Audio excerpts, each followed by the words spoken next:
good. I'll double check everything. Assalamu alaikum, IG, everyone.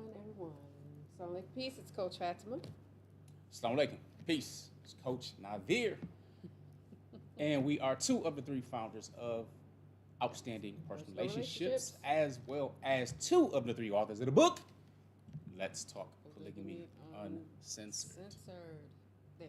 If you don't have your copy, make sure you get it. All right, where do you get it from, you say? Glad you asked. Let's talk polygamy.com. Right.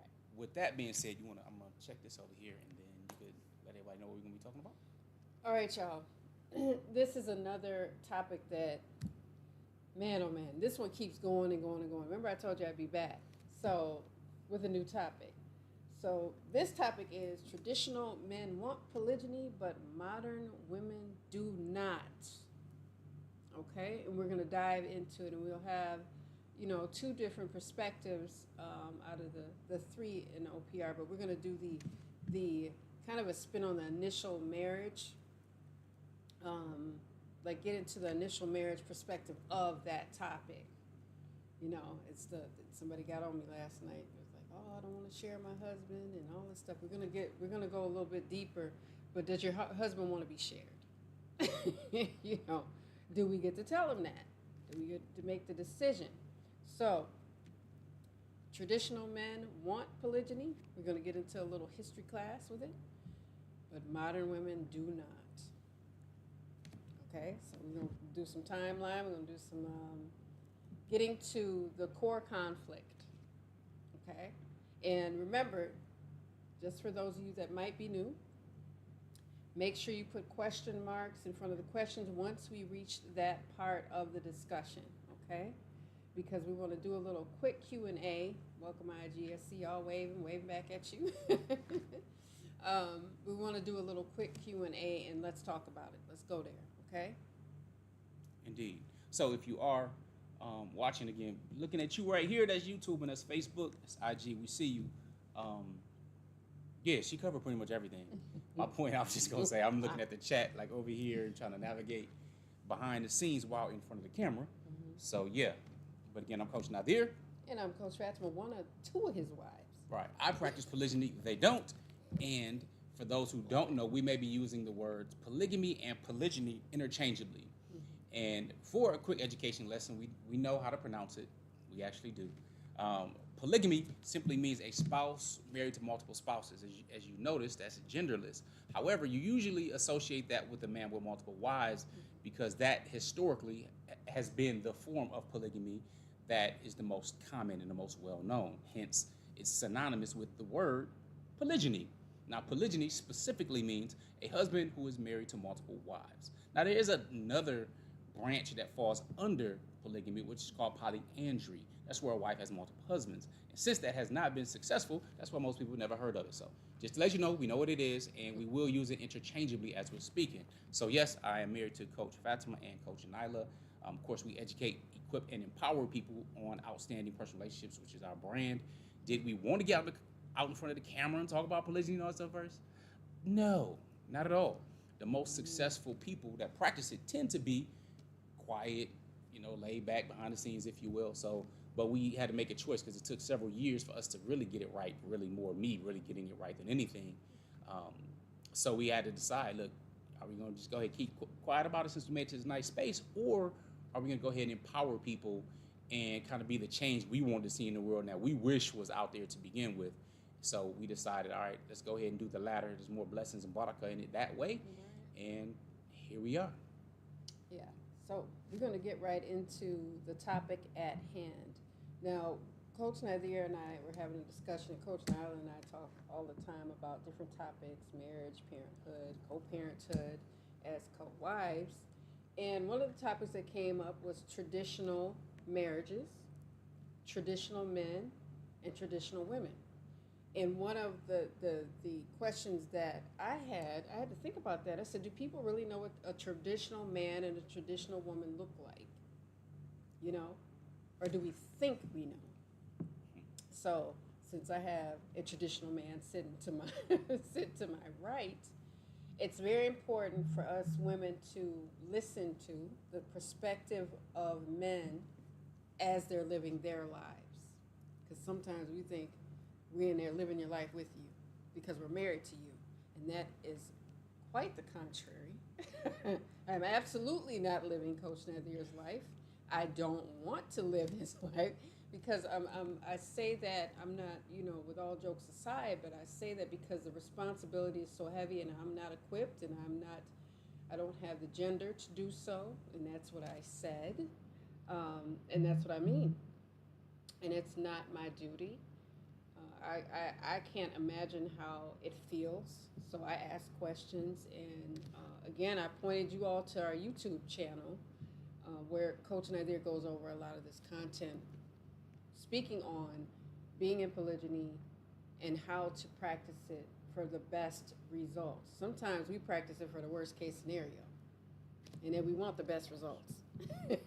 So we'll do everything to sabotage it, but we hardly ever ask ourselves, how can this work? We're typically caught up in the dramatics of, it can't work. It'll never work. You won't win. Trying to sabotage. And it starts up here, and it usually doesn't start up there for the guys.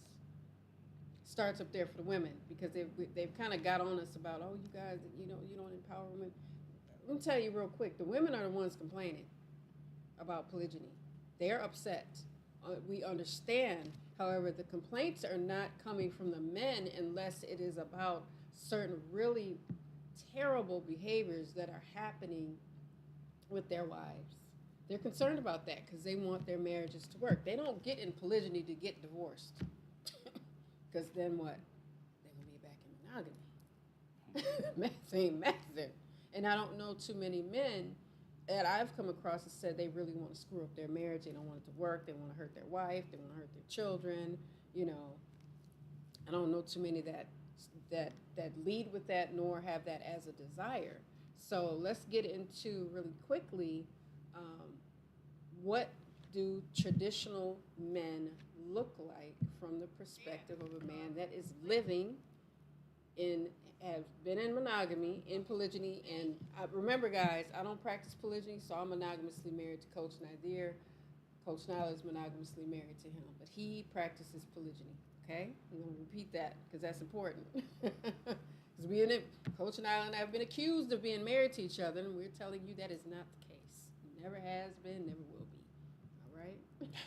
I've just got to clear that up. I have to. That'd be more acceptable these days to talk about polygyny, though. Sad to say, but that's true. Oh, yeah. Love is love until it comes to polygyny. That's the truth. Yeah, I got to laugh at that. That's the truth. Traditional men. How do we identify traditional men? What are their attributes? Coming from a traditional man. What are the attributes? What do we know? What do women need to look for? Because sometimes we think we know what that is. Mm-hmm. Does it include polygyny? It's not that it necessarily includes polygyny. What it includes is desiring multiple women. So one of the challenges is that we talk about polygyny because that is a moral fashion of building a family. All right? Of course, that satisfies a man's desire of being with multiple women, but it comes with responsibility. Now, outside of polygyny, men are still being with multiple women. It's common in our society. It's likely on the block that everybody chiming in can be living on. There's likely somebody they related to, father, grandfather, uncles, cousins, and so on, that are dealing with multiple women. That's just known. The difference is that polygyny requires that you marry in order to take care of your responsibilities. And because generally speaking, most men, you look at men, if you weigh the responsibility of marriage, we look at today a trend away from marriage because men see themselves, based upon the systems, traditionally governmental structures that get involved, benefits women more than just the institution, period. People are looking at, Travis Hunter, for example, and getting married to this girl and all that kind of stuff, and really putting himself in that type of situation where many people who are older, who've been before him, already see what can happen with that whole situation, so a concern, chiming in, so on and so forth, right? Because they see that structure is not something that's going to protect him, regardless, no matter what happens if something goes wrong, which many people are betting that it will. You know, he's not in polygyny, but he's definitely in a lifestyle where that's a man who just out of college has the amount of money that could take care of plenty women. You know what I'm saying? No matter how many children. You know what I'm saying? We're talking about the acceptable things of you got the Nick Cannons or you got the Elon Musks and so on with, you know, double-digit children, not married to any of them, which is absolutely not a problem so far as what's going around different podcasts and shows and everything like that. Again, we talk about polygyny because that's the moral way for really building a family, and we know and believe that the family is the bedrock and foundation of society. So men want to multiple women, that's not a surprise to begin with, right? Yeah. So do they want polygyny? They don't necessarily want the responsibility that comes with polygyny. They have a fantasy idea of what polygyny entails, but if you look at a structure of marriage, any man who's raised to excellence and being strong and separate themselves from the average weak guys desire polygyny and also attractive polygyny where women are open to that dynamic to begin with. Yeah. So if you think a traditional man, that's somebody who sees himself as a protector, as a provider, somebody who wants a home, they want to continue their lineage, and, you know, and they want multiple women. Just looking at it from that perspective. We try to take that out of them. Trouble hearing.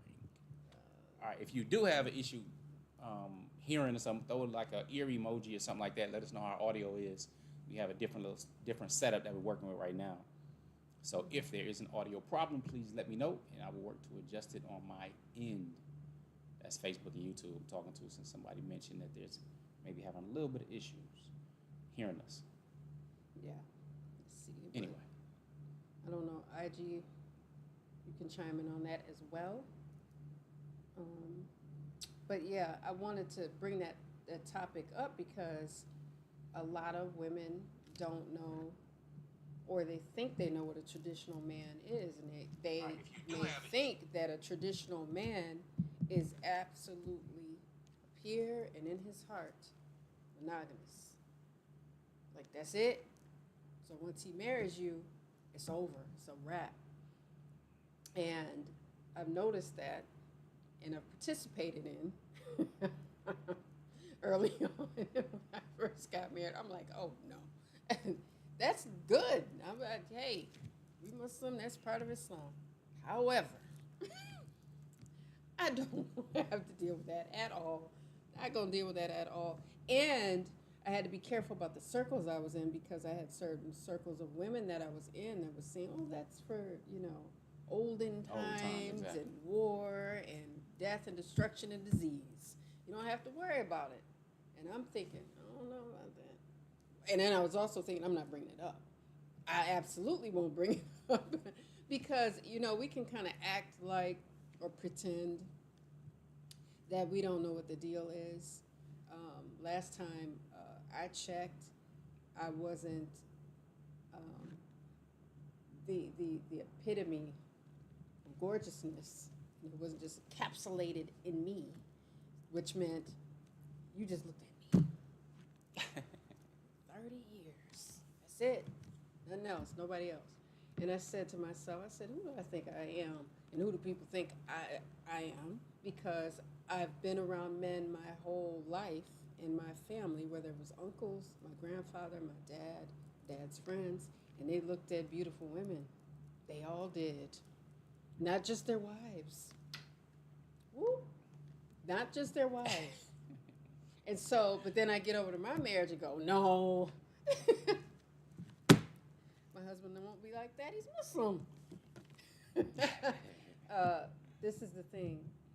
Men look at what is beautiful. They might not study it, but they might marry beautiful again. And they might, you know, I like what you said, because he knows how to bring it out. He knows how to bring me out, like introduce me as a wife. So he said, Mary's so beautiful, I wanted to do it again. And I said, hot diggity dog. Dadgummit, I'm glad I helped you with that. No, that wasn't really how that hit me at first. I was like, woo, you wasn't my husband. But I had to think about that. I'm like, sometimes I'm going to tell y'all, you know, I want to really speak to the wives on this. we can tend to take it as a personal attack when our husbands want to marry again. We take it as an attack on our beauty, our intellect, our family. We feel very violated. We feel very betrayed, and all these. It's just an avalanche of assumption. I'll call it, because I remember having a client, and she was like, you know what, he just thinks I'm this, that, and the third. She just kept going and kept going, and I said, did he tell you that? She said, well, no. But I know my husband now. I don't know about that. I think I might know him in this moment better than you. Because he didn't marry again to get rid of you. He could have did that without marriage, right?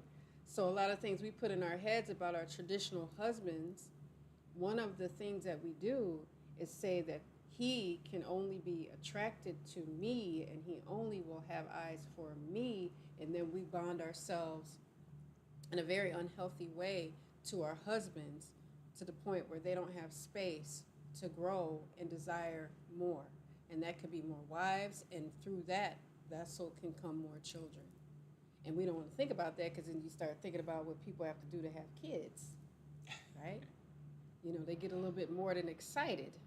So making sure that we're telling ourselves the right things. Our husbands are not marrying again to get rid of us or to divorce us. And it doesn't diminish our beauty in their eyes because they want to marry another wife, right? So we have to be mindful of that, because we keep putting these limitations on men that they don't put on themselves. They've never said two women can't hold beauty at the same time. We say it's either she's got to be beautiful or I have to be. But you can't think we both are. You can't love us both. They don't ever put that restriction on themselves. So so I was thinking about this. This is part of the discussion. Why do modern women have such an issue with men who want to practice polygyny? And I'm going to tack something else onto there. Why do, and we could keep going with this, but they look at men as not being high value because of it. So you can't be a man that is of value and want polygyny. Once you want it, you lost your value. You're no longer high value. You're useless. You should be a divorce. Your wife should say, you know, I'm leaving. So why do modern women have an issue with men who practice polygyny? Traditional men. Yeah, why don't y'all give us your answers? Yeah. What do you think? Absolutely. One of the challenges I had to help people understand is that when it comes to polygyny, there's an accusation that's pretty common. You turn up your sound. Huh. Is it on there? That's the speaker. So I'm working on it. I don't know. This is I'm not too sure what it's happening. FB. I don't know. I can change the source, and then let's see what happens. This one here. Testing 1, 2. Maybe that'll be a little better. I can get rid of this one. Yo, don't worry, IG. This is audio issue on this side. Can you hear me better? Can y'all hear us better? Like, put something in the chat to let us know so we can know. I see Talibudin and Hajja. Assalamu alaikum wa rahmatullah during these blessed 10 days. Let us know if you can hear us better. This is better mic or what? Or no? A yay, a yes, Put a a thumbs no, up in the chat, whatever. guys. Let us I can know. hear you. But IG says they can hear. what I'm gonna do is say, I had to help people really understand a couple of things. One of the accusations that's really thrown out is that polygyny is just all about sex, right? Mm-hmm. It's just men's lustful desires, right? Yeah. Okay, cool. This seems to be better. All right, let me tell you about men's lustful desires. And the reason women say this, and may sound a little different, but it doesn't matter how the truth sounds. Listen, one of the reasons that women say it's all about sex is because the only thing they can see themselves as most times is sex objects. All right? I know it sounds weird. Men see women as sex objects. Yeah, absolutely. But this is what I mean.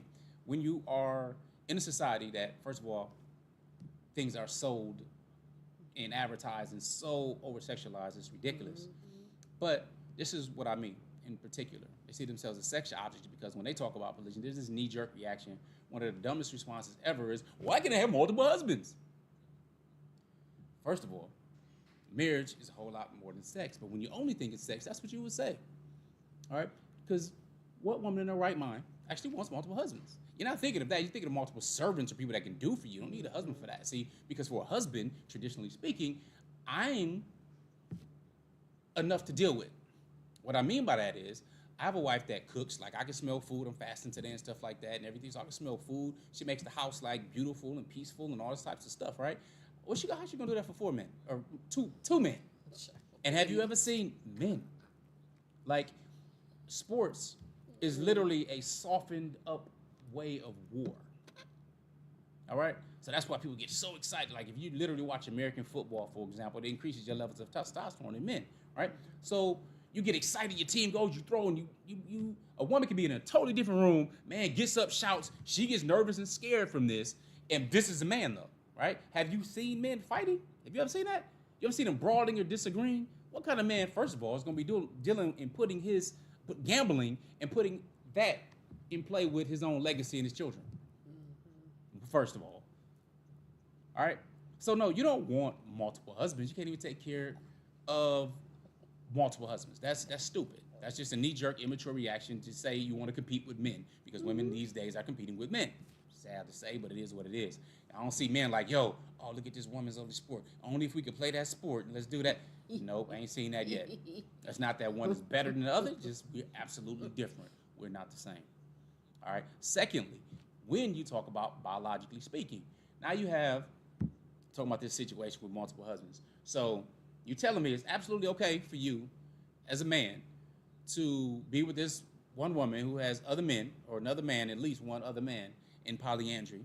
And I know, and you should know as an adult, that when a man releases his life liquid, his fluid, if you will, that's going to be alive and swimming around, if it's healthy, for about 5 days inside this said woman. So the other man's supposed to go, yeah, you see, it's real problematic, right? Okay. Filthy, ridiculous, and they think about it as sex. Now, what I mean by they see themselves as sex objects? Mingling. Well, because it's interestingly enough, before the marriage, before somebody gets married, decide to get into a relationship, generally it's the man who has control of that. You know, if we are going to have a relationship or be exclusive, we're going to be together, they have that. However, the power gets diminished after that point because a woman is the one who's controlling sex. Now, usually at the beginning of many marriages, and I hear this from many, many men, and I have a video coming out about it, and we sharing a whole bunch of different posts, because I'm part of this husband's group, and they like, look, man, look, at the beginning of our relationship, we was doing this and that, and da-da-da. Now it's like maybe once a month, if that, or ain't they have these issues when it comes to, because men need sex in order for connection and feeling and so on, and women want the other things in order for connection. It's the whole yin and the yang thing, right? So looking at this and really understanding it, sex has become weaponized. So much so, I don't know if your favorite Muslim comedian is, maybe it could be Ali Sadiq now, or Dave Chappelle. Either these two Muslim brothers, right? But during the Chappelle show, he had a whole skit dealing with that. He came to his wife, she was sleeping and tired and this and that, right? And he like, you know, I think that was that probably was that itis episode. I don't know, whatever. Doesn't really matter which episode it is. But the point is that it's become so common that women weaponize sex that now all of a sudden polygyny is a threat because they feel their value goes down in their power over the man because she knows his desire is stronger than hers in there. So if she plays games or gives it as a reward, or I've heard people say, well, maybe you should vacuum or do the dishes more or blah, blah, blah, or all kinds of other stuff that undercuts the leadership of a man in his needs, sexual needs, for example, that when they look at it, that's why they look at it as a lustful thing, because sex tends to be weaponized. And now, if there's another alternative or an additional thing for sex in the family and legacy, then a person begins to feel diminished if they saw themselves as that, even at a subconscious level. That right there is wild. At least it was wild to me to really understand. So, going back a little bit more, just want to share that information because that, when you really understand, many women simply see themselves as sex objects, and you don't see women in their 30s, 40s, 50s, 60s trying to get skinned like they were in their 20s and all that kind of stuff. when they were the most fertile and everything else and so on and so forth. They start seeing and being concerned about aging and all kind of other stuff going on, trying to look younger because they felt they had more value during that time. So now, realistically speaking, sexual marketplace value, if you will, marriage, that's true. You're more fertile at the time, you're younger, you had more estrogen, all types of stuff. For those things at that time in a person's life, if that's what they're looking for, then their value, so to speak, would be more. So if you're looking at a young virgin, for example, versus somebody who may be, or have 4 or 5 children, who's in late 20s or even 30s. I mean, here's the thing. When I first heard the term geriatric, that tripped me out. Like in the mid 30s, right? I remember the doctor telling me, she's like, this is a geriatric pregnancy. Now, I thought of geriatric shoes, I thought of senior citizens, but they consider you geriatric women, geriatric in their mid 30s. But also had to think about something too, because when you look at facts, they matter. So if we go just a little over 100 years ago to the year 1900, man, the average age was like 39 years old. So you were absolutely at mid-age at 18. Dead in the dirt. You know what I'm saying? To make it to my age is like, it's an anomaly.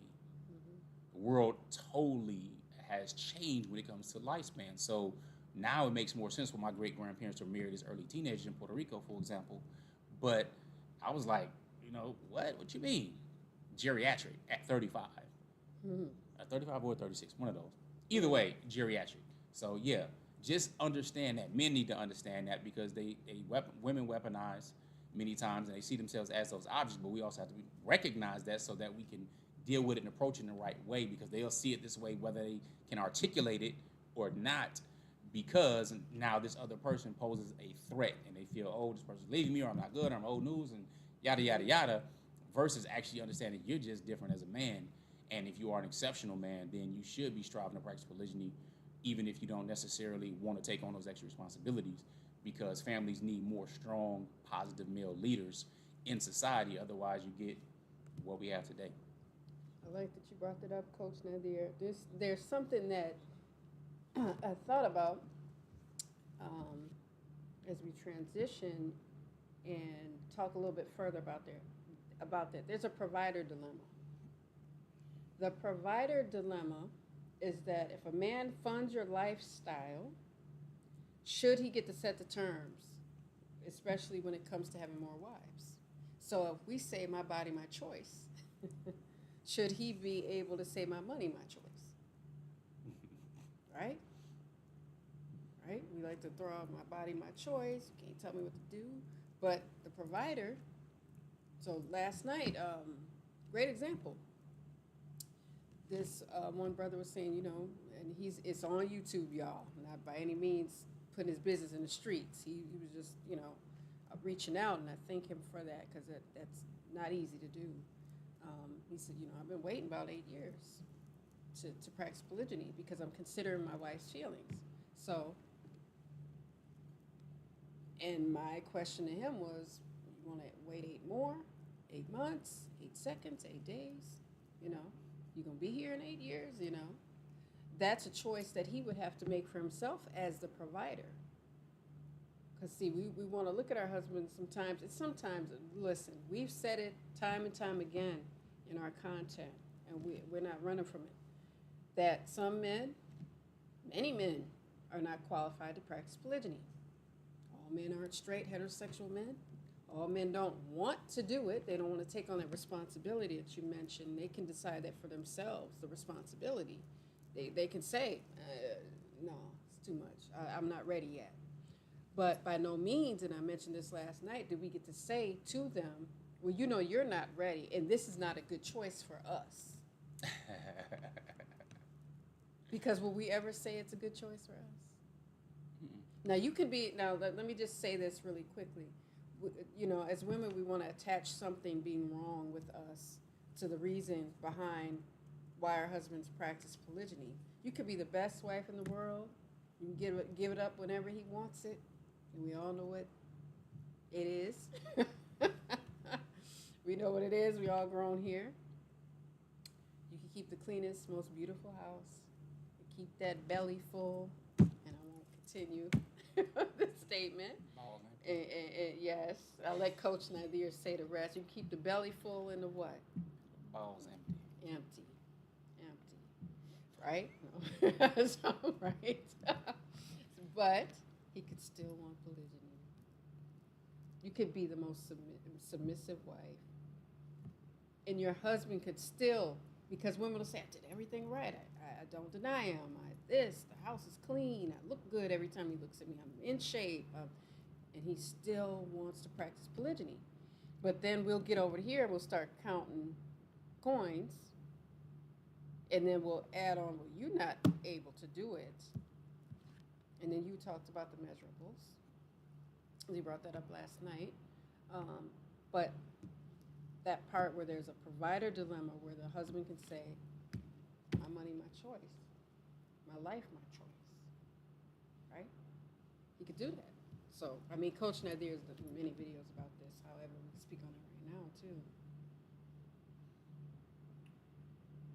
My husband and I just had the same conversation, says whoever that is. It's not like a regular name over there on IG. Yeah, I'm just saying. Say your name. But, so, if you have some questions, some comments you want to add to this discussion, let's do that. Matter of fact, I'm going to address this one thing on a different video. That's a common misconception. But go ahead. No.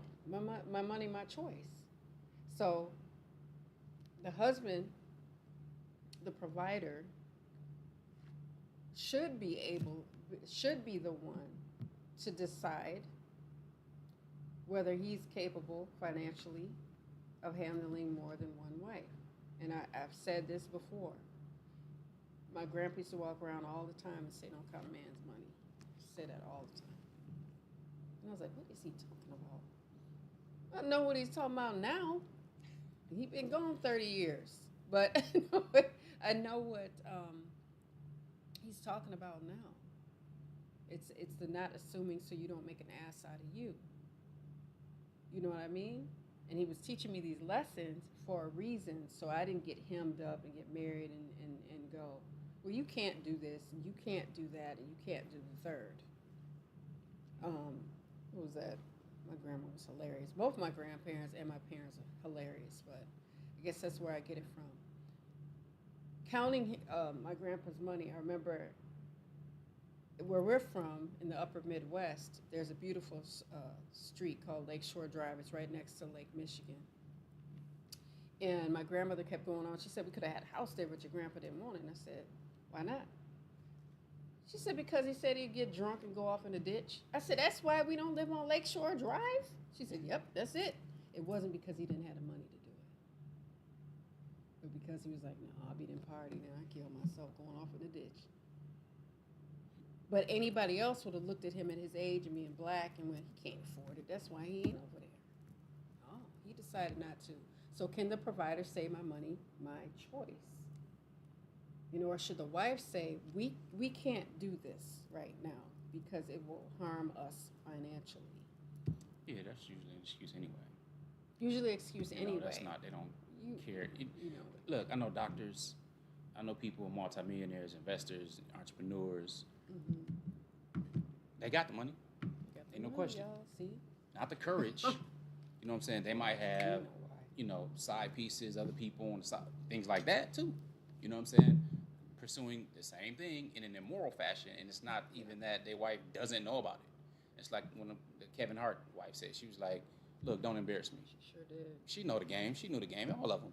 Kobe knew the game. Jordan knew the game. Shaq knew, everybody. Jay-Z, everybody, they all knew the game. Mm-hmm. You know what I'm saying? So it's not even the money part that go along with it. It's more of the delusion or illusion that society just puts you out there that monogamy is the only way. But once you start talking different, you want to do something in an honorable way. Now that's a problem. Again, like I said, love is love until it's polygyny. Yeah. Yeah, you can't have my man, and he's his own man. We don't own anybody. Now, we should have conversations, of course, about different things as far as, doing, practicing polygyny, before you do it. And one brother asked a really, really good question last night. He was like, should I say something before I do it? And I was like, you should have a conversation. Coach Nazir's addressed this many times, and talk directly to the men about this on lives and here on our YouTube channel. For those of you that are not over there, but on our YouTube channel, Outstanding Personal Relationships, he's addressed many of these things, and these are very important concerns. And time management and calendars and all of those things like that, but by no means, as wives, think we should have the privilege to dictate, because that's what it is. It becomes a dictatorship once we start bringing polygyny. Marriage starts to become that. And we start thinking we can dictate to our husbands, well, this is not good for you. You can't do this right now. We have kids already. That's one I've heard many times. I was like, well, what if he wants more? So between Coach Nazir and I, we have 7 children, but he has 10, right? And 2 bonus children, adults. I don't want to, these people are grown. So was it my job to say, we have 7, that's a lot of kids, and you should be done. I'm done. Or does the provider? 6. Does the provider? No, I mean in total we have 7, but at the time it Before was 6. Yeah, right. That's what I was Right. And we can't say post polygyny because you're still in it, right? He's still in polygyny, y'all. So, but do I as a wife, or we as wives, get to say, no, I'm done, you're done? That's still trying to mother and control and son our husbands. And son them into submission. Wasn't that into, like, why did I get married? Or something like that, when she had her tubes tied without his knowledge. Yeah, see, I would have been so upset. I would have been so upset. But it's her body, right? Her choice. Like marriage and everything else, no kids, and you want to have kids. But the man could say that. Got on fire. My body, my choice. I want to have more kids. But he'd also be You doing don't her get to tell wrong nobody. had he got some type of vasectomy or something that, before marriage, or he knew he couldn't have children. But still married her anyway. And we know deception is that. no joke. We know that because we knew somebody in our community that actually happened to. Mm-hmm. And she had to end up getting remarried because he knew going in that he couldn't. And now she has 4 children with her husband. Yeah. And she was unaware. She was absolutely unaware. And he knew. So she was like, I gotta go. I want kids. So she loved him to death. And she said, I ran into her one day, and she was very pregnant, so like 8 months. And she's like, girl, guess what? She was a really cool roundaway white girl. And she said, girl, guess who I ran into? And I was like, She said, he was working the register. I said, you in there heavy with your husband's baby, huh? She said, yeah, girl, he gave me such a dirty look. I was like, I know he didn't give you a dirty look because he set that up. He shot himself in the foot with that one. So another thing that comes up when because it becomes traditional men wanting polygyny versus modern women not wanting polygyny. One of the other issues is setting up monogamy as control. So in many cases, when there is an initial marriage, what happens is we want to monopolize the man's resources because you can't share your resources with anybody other than me. So this live has much to do with control and thinking we have control when we absolutely do not have it. Okay, we don't have control over our husbands. That's a lie that we've told ourselves. We meaning women. If, like I told y'all last night, if it doesn't apply, let it fly. So I'm not talking to everyone. And yes, that includes his sperm. We think we can control that too. Because you can't have kids outside of me. So that is also under the banner of monopolizing a husband's resources in monogamy.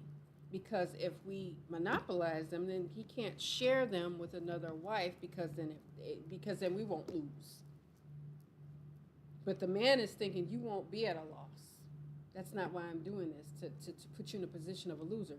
Because he's not going to, a man that's a winner is not going to want to attach himself to a loser. So why would he put his wife in a position to lose? Some women think by the man choosing polygyny, he's putting his wife in a position to lose. And that's not the truth that he's living in. Because remember something, y'all, we living in the truth all the time. We are absolutely living in the truth right now, every one of us.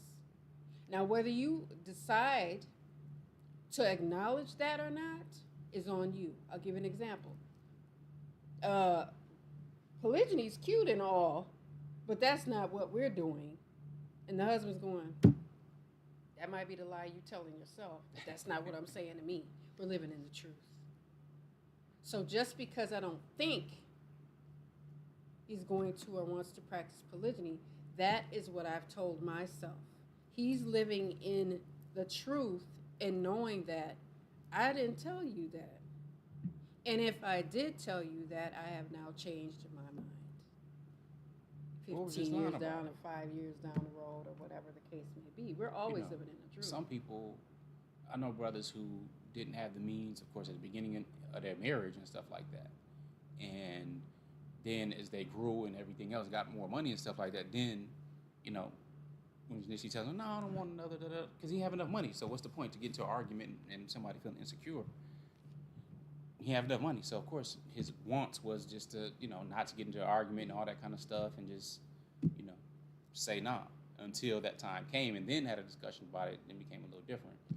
But if that's not something that you go into your marriage with, like, no, I won't, you put this in your contract and everything else, then to switch that up, that's just a matter of deception. That's just shady. You know what I'm saying? And clearly, as we're talking about husbands here, we are not ignoring the fact that there are a bunch of people who are bums, who are predators and everything else. Matter of fact, there's a whole chapter of the book that talks about that. So we are not talking to, nor are those people usually coming to our channel to get information, education regarding practice polygyny in a healthy way. Those who just run a game, those who want the wife, they want to sit home, don't work, don't do anything, and they want their wives to take care of them, pay for everything, run them around, all that type of stuff. We're not talking about these people that are in and out, that are serial, they've been married 15, 20, 30, 40 times, things like that. No, we're not talking to them. We're talking to those who actually care, actually love, who actually want to build a family, want to do something honorably, and really want to know how to do it in a practical fashion, one, without losing who they are in the mix, and at the same time doing it with care enough to expand in a healthy fashion and be able to make it through the challenges in order to really thrive with fulfillment in it. Because one question women say a lot of times is, well, why risk it? Because with men, everything is about risk. You're not escaping this thing alive. You know what I'm saying? I'm just being real with your men. We want to do and should be striving to do difficult, challenging things. Because by doing it, it makes you more. You achieve. We're not going and invading the next state over, or the next city or town over, no matter how you may feel or how they may be oppressing your community, or you may internally feel a problem with certain things where 100, 200, 300 years ago, it was no problem. You get your band of brothers, y'all can go ahead and make some things happen. Okay. Now it's totally different. Now you need to get that aggression out and playing some sports or hitting the gym or something like that. But as a man, you take risks. All right, and you want to protect your family. So you have noble goals. There's noble means to achieve those goals, whereas many, due to societal pressures or lack of courage, tend to do it in other ways. They just have a side piece to jump down, a girlfriend, a mistress, whatever, whatever on the side, and that's absolutely considered okay, completely normal. They had this porn addiction, or you on OnlyFans, you had these escorts or prostitutes or whatever. Okay. All this stuff is common. What's uncommon is us actually talking about polygyny, marriage. All right, growing exponentially with the family, being honorable and doing the hard things. So that's why we risk things. Now, the other part is actually know who you married to to begin with, because many are married to some people that want their demise. They're simply being used as utility. They provide and they give me access to resources. Therefore, I'm just gonna go ahead and go this route. That's it. That's the safe bet for me. And anything that I don't like, I'm out, or I'm going to try to take it all while going out. We have many examples of that. I want to speak to the risk part really quickly. See, we when Coach Nazir is saying risk, women think reckless. Men are not thinking risk with recklessness. They're thinking risk with hope, and that there will be a reward for their vision, right? So when we hear risk, we think negative, something negative.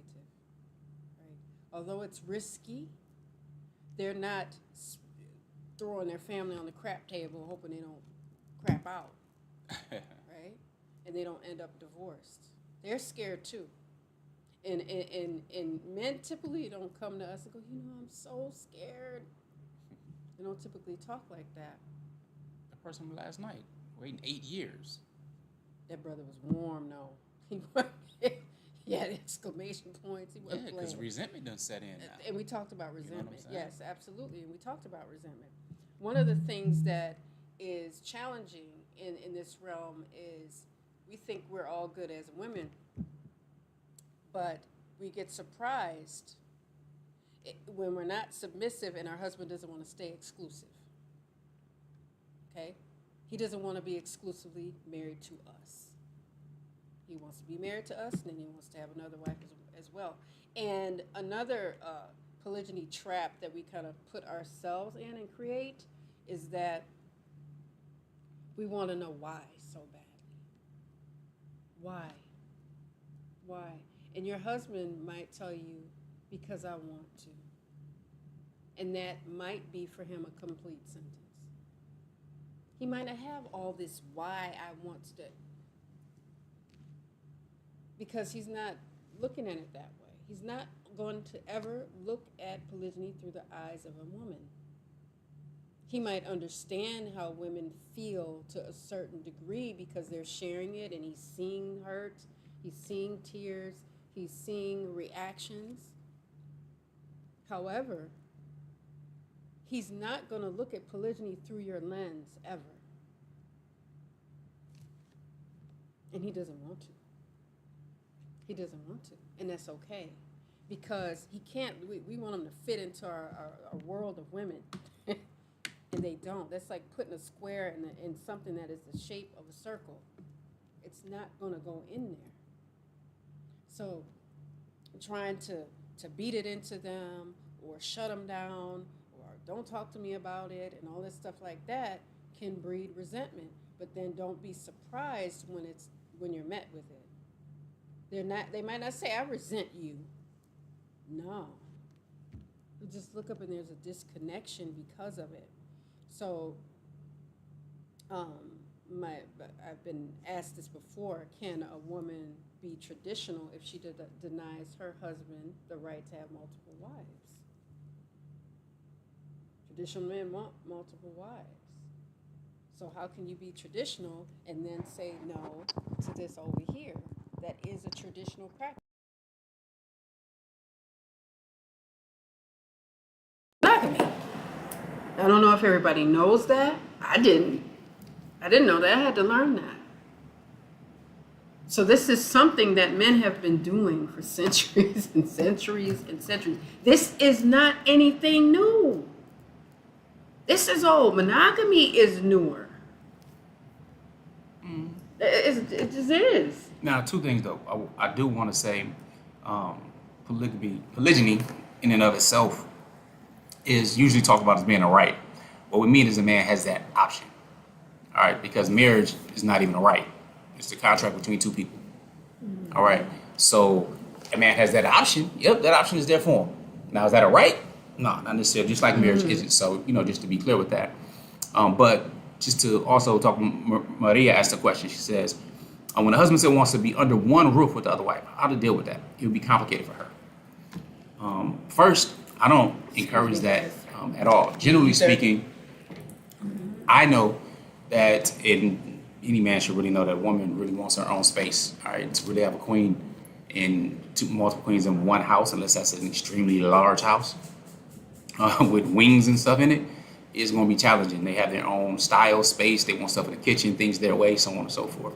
So I don't encourage that, first of all. Second, as a Muslim, the woman has a right to have her own quarters and place and so on. So that's a difficult thing. One is to communicate that.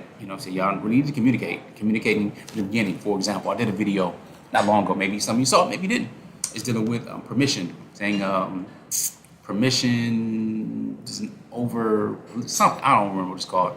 Matter of fact, I could look. I don't remember the name of the video. The video, polygamy does not equal permission, right? And I'm talking about asking, permission, not seeking permission for your wife, really, because it weakens you, right? So here's the thing: you need to communicate.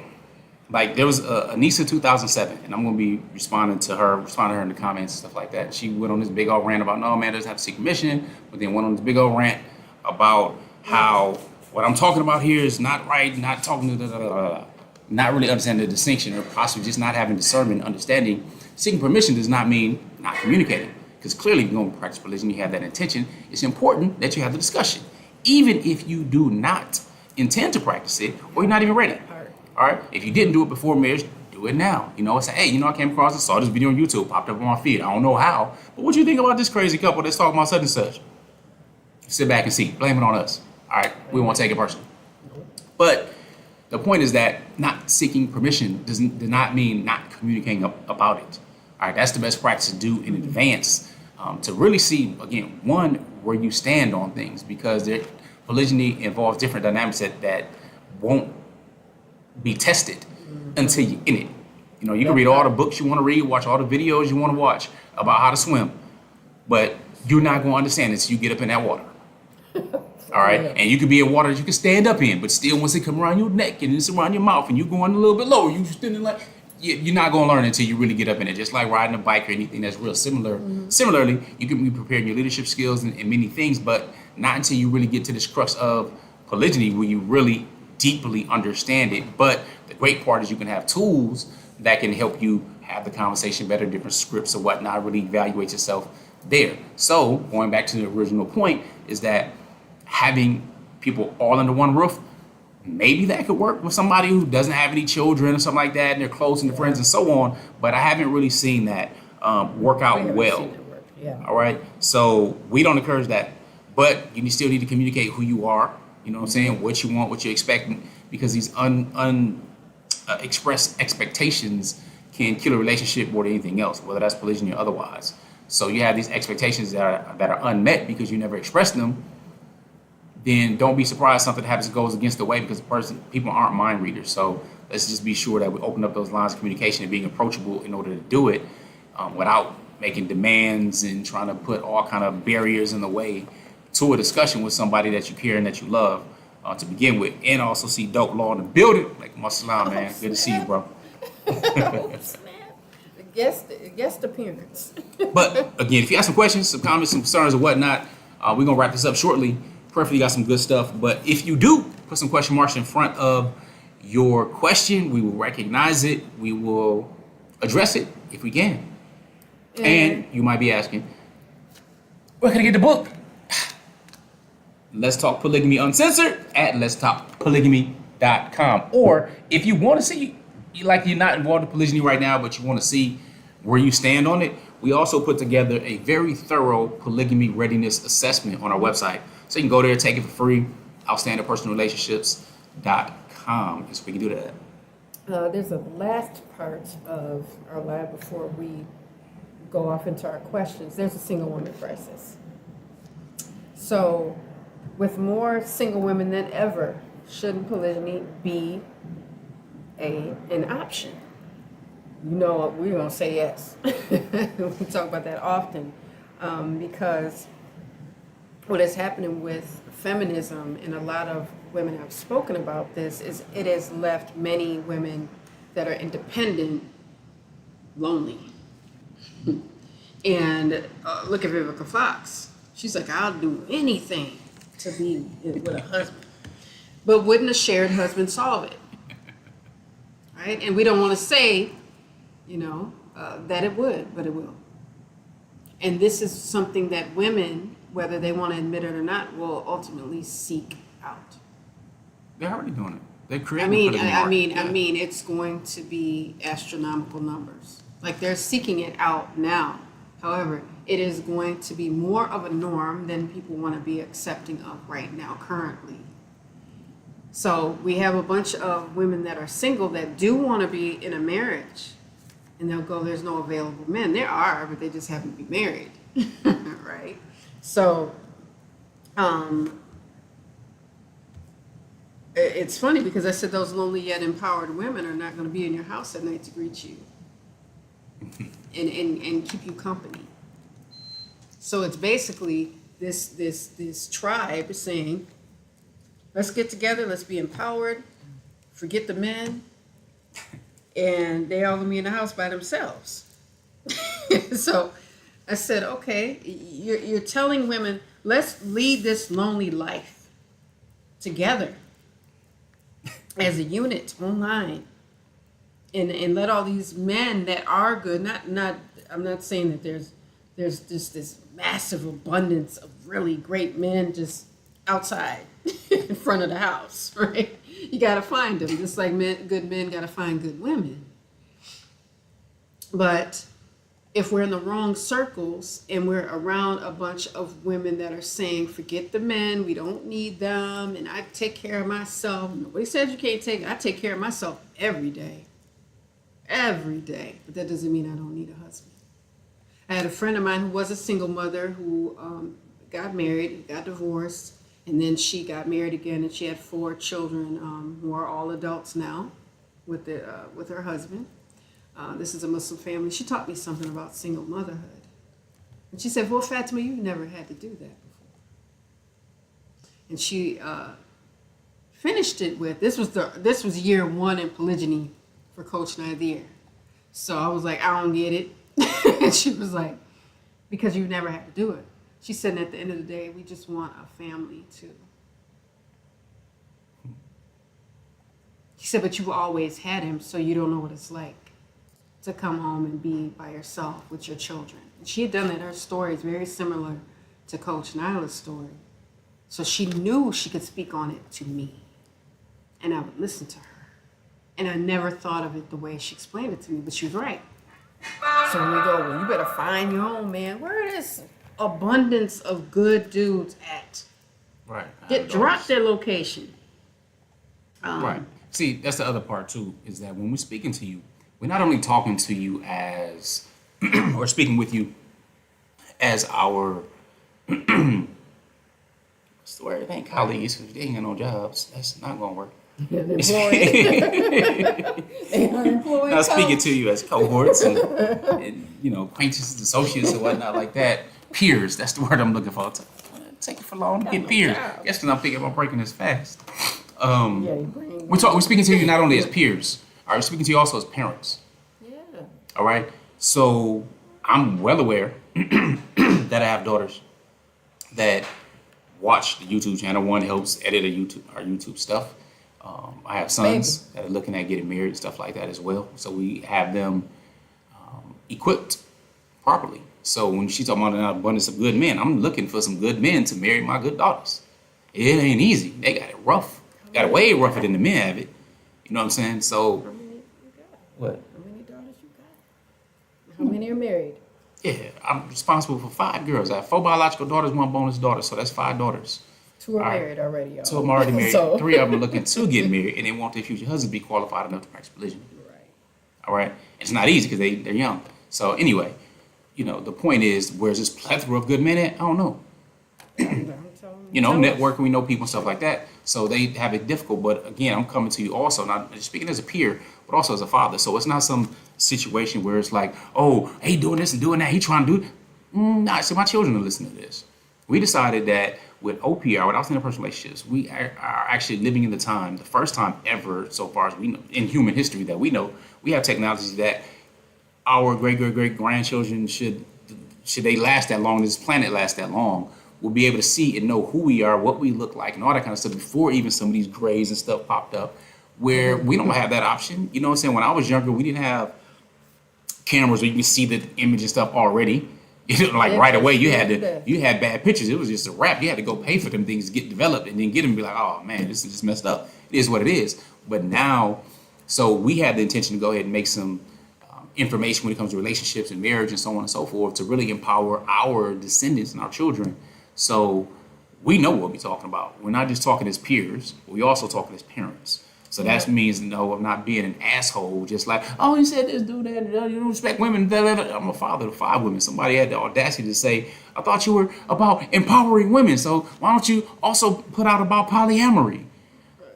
Because we on polygyny. That's the only form of polygamy that's actually family-based and can grow exponentially. We don't think that gathering a body count, we absolutely know that a woman gathering a body count is not something empowering for women. You can lie to them all day and try to say that. All right, game has been run on women to just go ahead and be toys for men for the longest. This whole feminazi agenda, is just one of those things. So you can't tell me that women just like, oh yes, I feel great throwing on my high heels and dressing in certain clothes that I might have to pull down or feel uncomfortable with, and so on and so forth. And it's just great, not knowing that the man's idea was to come up with a bikini and get you out your clothes to go ahead and please him. The reverse psychology of it all is amazing. I mean, look up the history of just the bikini in the 50s, and look at what women were actually wearing before that time. All right, so look in the clubs in the 20s and the 30s and stuff like that in America. So it's just a whole different level. But it only takes a generation or two to really change things. So as a peer, as a parent, as some people have said, now you the OG, now you unk status, we also speaking from that level as well as we prepare our next generation that prayerfully will provide future generations with this education and empowerment. And I'm praying all my sons have multiple wives, have multiple good, healthy, outstanding wives that provide them with righteous children, and we all benefit from this beautiful institution of religion. I'm about to break my fast. We in Africa, so the Adhan is being poured right now. Love it. Any questions though before we wrap up? I think on IG, you guys let me know if I'm wrong or not. I think I might have seen a question about how does Coach Nazir split time. I did answer this last night. Just a second, y'all. Let me back it up. And unless you all were speaking to one another. And we got Dope Law mentioned something. He said, all right, you guys told me that polygamy works when everyone wants everyone to win in it. Women are educated in relationship dynamics, and if the man is truly the man for the job, being twice the man. Indeed, that's good stuff. Majeen Rutherford McCullough Gaming says, I'm learning also, but need to practice for the first time. Indeed, Khadija Ali says, Assalamu alaikum. Well, she said, Assalam, salam. Well, alaikum salam wa rahmatullahi wa barakatuh. We know what you meant, sis. And also, she gave us sharing a dua. May Allah subhanahu wa ta'ala continue to give you all the barakah for all that you do, the book and the educational content. Allahumma ameen. My auntie, dear sister, and over here, they say what? They're just talking about how the brother switches his days out. I'll switch my days out. No, they're talking to each just other, in I think, general. in the chat. In general. Somebody say 3 days each. What usually happens is one of us travel or fall sick, and I need to be there for him. Yeah, I'm on a 24-hour rotation myself, so. But we live extremely close, so like the other side of that wall is the other house. So my commute is literally 5 seconds, so it's all love. All right. If there are no more questions, I don't see any question marks in the chat. We appreciate you. We would absolutely encourage you to actually join our new community. We really just released it, getting it set up. We have it's at polygamycommunity.com. Matter of fact, I'll also put it in the chat. But you go to polygamycommunity.com, you can get started with the introductory rate or introductory membership rate. Polygamycommunity.com. And thank you all for the gonna wonderful stream du'as these. and the love. We're going to keep the conversation going on a different live. YouTube, make sure you comment, like, subscribe, share the video. Once we finish, sharing is caring. Rewatch it if you need to, and make sure you look all around our channel. There's so many questions you all have. They're really great questions, and we address them right on the channel. All right, Muhammad Abdullah said, you got multiple wives. You talking to me? Yes, I have 2 wives. Coach Fatimah and Coach Nyla been practicing polygyny 15 years. And I have 10 biological children with my wives and 2 bonus children as well. So I've been married to this lady to my left for over 30 years now. Last month made 30 years. That's a whole nother level of the game because they get my grandparents and parents and stuff like that. Outshining them because I got married young, alhamdulillah for Islam. And my parents never got married.